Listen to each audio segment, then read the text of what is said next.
All of our boats have got central heating. There's a few different types. This one is an Eberspacher, which is a diesel heater. To control it, you just need to pull that button. The heating will eventually come on. It will warm the radiators. Once you're warm enough, you just need to push the button off. There's no thermostat on this one. It's either on or off. This is a gas boiler. This is for your central heating.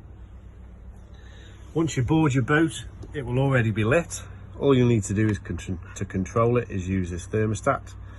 Select the temperature that you want on the dial, and then use the switch on top to switch it on or off. That starts a pump which pumps the hot water around the radiators. If it blows out, there's relighting instructions here. You need to turn the dial until the 0 is on the ignition, or a little arrow. Then turn it so the ignition is in line with the arrow or the igniter. Depress that dial, pump the ignition a few times, look through the viewing window to make sure there's a flame once it's lit.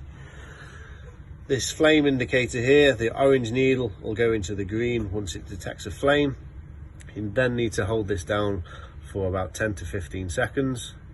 Slowly release it, make sure the pilot light is still lit, and turn the dial until the 4 is in line with the arrow or the igniter, and you can actually hear it. This is another gas boiler, slightly different to the other one. It will be on and working, ready to go when you arrive to your boat.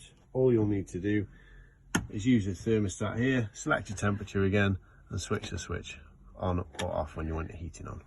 Okay, if the wind does blow it out, there's relighting instructions on the front here, but I'll run you through it quickly now.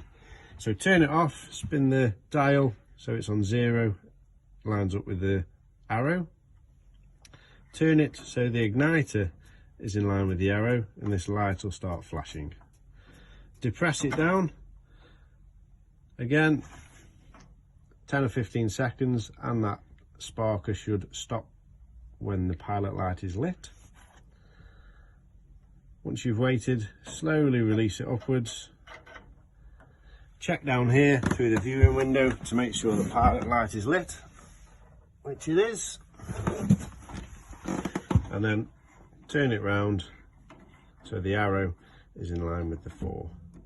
Again, you might hear it start up, go onto the big flame. You might not, depending on how warm it is. Okay, this is a Hurricane heater. It's another diesel heater.